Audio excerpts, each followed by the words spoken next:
Hello दोस्तों, आप देख रहे हैं झारखंड एक्सप्रेस 24/7 न्यूज। ये सेकेंड गुमला लिटरेचर फेस्टिवल है और ये उसका आखिरी दिन है। आज 17 तारीख है। ये 3 दिनों का कार्यक्रम था और यहाँ पे ये आखिरी दिन है। यहाँ कुछ बच्चे प्रदर्शनी लगाए हुए हैं, इनसे भी जानते हैं कि ये क्या क्या बनाए हैं, क्या क्या प्रदर्शनी दिखा रहे हैं। ये CMCO गुमला के द्वारा बनाया गया है। क्या क्या आप लोग दिखा रहे हैं, क्या प्रदर्शनी लगाए हैं आप लोग? ये हम लोग का जो मुख्यमंत्री द्वारा जिला में 3 उत्कृष्ट विद्यालय है SOE, उसका एडमिशन के लिए यहाँ लगाया गया है।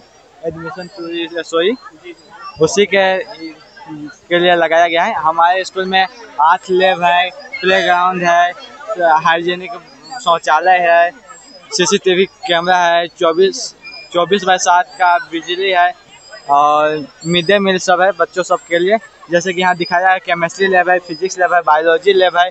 उधर मीडिया एंटरटेनमेंट है जिसमें कम्युनिकेशन एंड बिजनेस के बारे में बताया जाता है। उससे नीचे ब्यूटी और वेलनेस लैब है जिसमें हमें मेकअप यानी कि कुछ कमाई का स्रोत के लिए ब्यूटी पार्लर के लिए दिखाया गया है। उससे नीचे लैंग्वेज लैब है। लैंग्वेज लैब में हमें बताया गया है कि जैसे आप भारत में के किसी भी दूसरे देश का फ्रांसीसी, जर्मन, इंग्लिश का भाषा का अध्ययन कर सकते हैं। और हमारे स्कूल में विद्युत से रिलेटिव यानी बिजली सामान बनाना, विद्युत उपकरण बनाना, रोबोट बनाना। और हमारे विद्यालय इंटरनेशनल लेवल पर गोल्ड मेडल जीता है कुश्ती में। NCC में काफ़ी बार गोल्ड मेडल नेशनल लेवल में आया। और स्पोर्ट के क्षेत्र में हमारा स्कूल काफ़ी बेहतर प्रदर्शन करता है। विज्ञान के क्षेत्र में खासकर जो जिला में एक उत्कृष्ट विद्यालय है। इसी बार रोबो यात्रा में 1st, 2nd, 3rd प्राइज हम ही लोग के स्कूल में था। और इससे साइंस एग्जीबिशन था जिला लेवल, उसमें 1st, 2nd, 3rd हम भी लोग का स्कूल में था। बाकी जितना भी होता है स्कूल हमेशा आगे रहता है।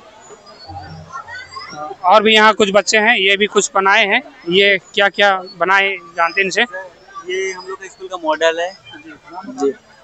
PM सुमित महतो स्कूल का PM3 SS+2 high school ready. तो हम लोग का स्कूल का मॉडल है, मतलब क्या क्या चीज़ है, क्या फैसिलिटीज़ है वही चीज़। इसमें सोलर पैनल जो 24 घंटा इलेक्ट्रिसिटी देता है। फिर इधर पार्किंग है, इधर गर्ल्स बॉयज़ टॉयलेट, फिर इधर साइंस लैब सब है, इधर लाइब्रेरी प्रिंसिपल, और इधर बॉयज़ हॉस्टल, इधर प्लेग्राउंड है। और हम लोग का वोकेशनल कोर्स भी होता है जिसमें IT और हेल्थ केयर दोनों है। फिर NCC भी होता है। और क्या क्या है स्कूल में, और क्या क्या फैसिलिटी आप लोग दे रहे हैं? हम लोग का में हाँ,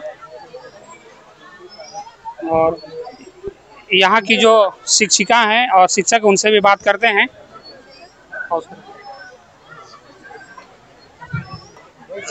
हमारे साथ ये SS+2 हाई स्कूल रेडी की शिक्षिका हैं, इनसे भी जानते हैं ये जो प्रदर्शनी लगाया गया है इसके विषय में। सभी को सबसे पहले जोहार। मेरा नाम काजल एक्का है। मैं PGT बायोलॉजी की शिक्षिका हूँ SS+2 हाई स्कूल रेडी में, जो कि अब PM श्री हो चुका है।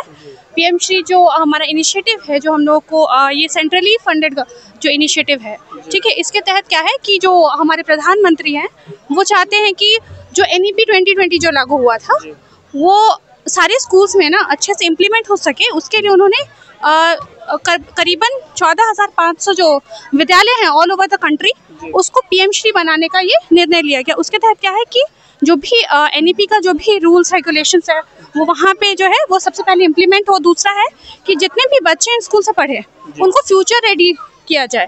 उनको जो ये जो फ्यूचर की जो स्किल्स हैं, 21st सेंचुरी में जो हम लोग को स्किल्स है, वोकेशनल एजुकेशन पे जोर दिया गया है।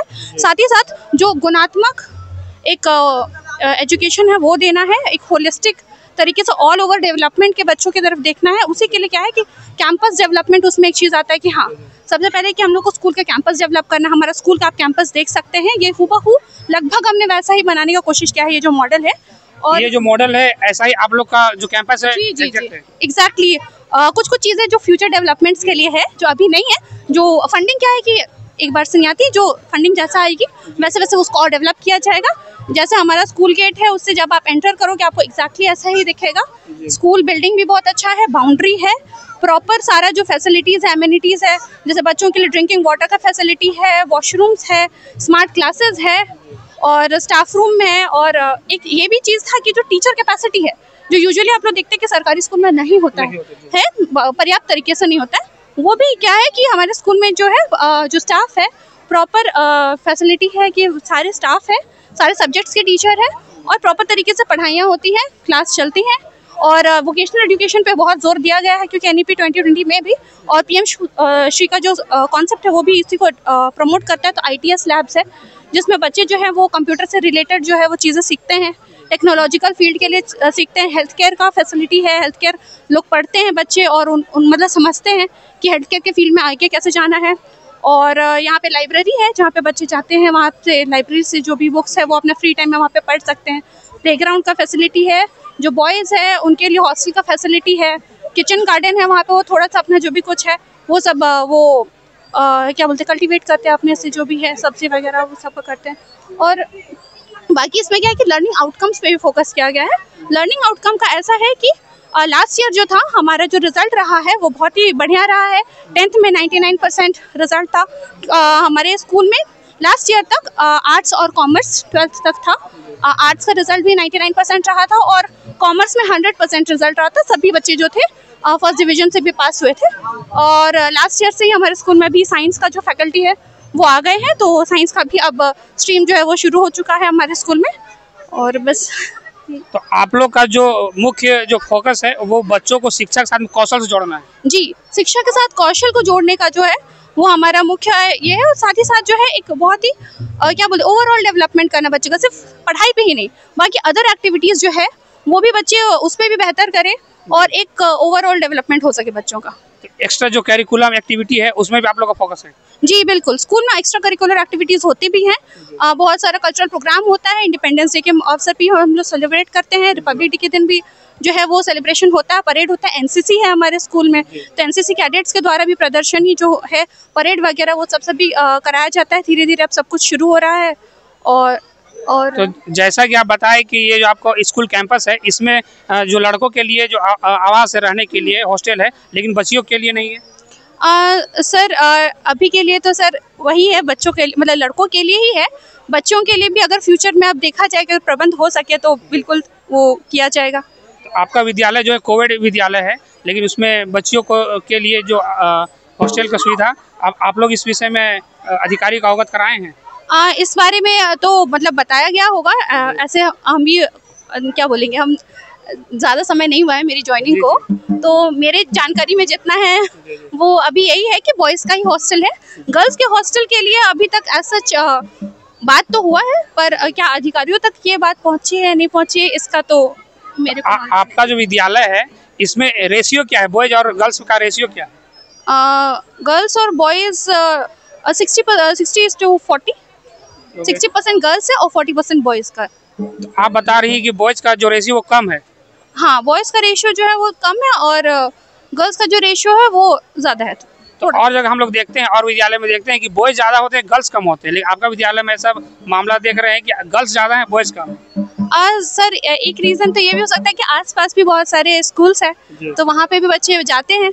कुछ बच्चे ऐसे हैं कि वो लोग यूजुअली क्योंकि राइडी से आते हैं गुमला पढ़ने के लिए, तो ऐसे भी हो सकता है कि बॉयज़ जो है वो और ऐसा भी है कि कुछ बॉयज़ जो है वो स्कूल ख़त्म करते हैं अपना 10th 12th ख़त्म करने के बाद वो बाहर भी अपॉर्चुनिटीज़ के लिए चले जाते हैं, तो बॉयज़ तो निकल जाते हैं बाहर पढ़ने के लिए। गर्ल्स का है कि गर्ल्स को तो ज़्यादा मतलब जो स्थानीय जो गर्ल्स हैं वो वही रह जाते हैं, बाहर नहीं जा पाते, इस वजह से भी वहाँ गर्ल्स का एक रीज़न हो सकता है ये भी। तो और आप लोग खास करके जो गर्ल्स के लिए मतलब उनका बेहतरी के लिए या फिर जैसे आजकल हम लोग न्यूज़ में सुनते हैं कि गर्ल्स के साथ में कहीं पे गलत हो गया, तो इस सब को लेके आप लोग क्या मतलब अवेयरनेस क्या देते हैं, क्या फैलाते हैं जो बच्चियों को?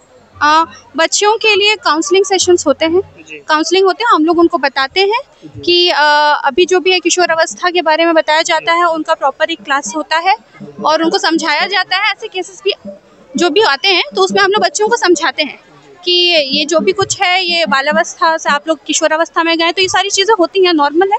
और इन सब चीज़ों से हट के आप लोगों को पढ़ाई पे ध्यान देना है। हम लोग फोकस वही करते हैं कि अभी आप लोग पढ़ाई पे ध्यान दीजिए।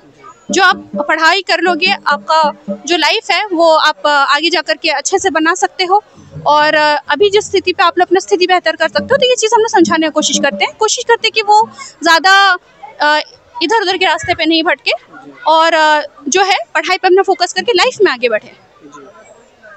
तो जैसा कि मैम बता रही हैं, इनका जो फोकस है खास करके इनकी स्कूल में बच्चियों का रेशियो ज़्यादा है, और जगह ऐसा होता है कि बॉयज़ का रेशियो ज़्यादा होता है, लेकिन यहाँ गर्ल्स का रेशियो ज़्यादा है। इससे पता चल रहा है कि लड़कियाँ भी अब पढ़ने में रुचि ले रही हैं, और ऐसे अगर शिक्षक मिल जाएँ तो लड़कियाँ और बेहतर करेंगी, बच्चियाँ और बेहतर करेंगी। और आप देख सकते हैं इनका जो प्रदर्शन है वो बेहतर है, और बहुत अच्छे से एक्सप्लेन किए मैम भी, और यहाँ के जो बच्चे हैं वो भी बेहतरीन किए, और जो एक्सप्लेनेशन है बहुत अच्छा दिए। और आप बने रहिए हमारे साथ, देखते रहिए झारखंड एक्सप्रेस 24/7 न्यूज़।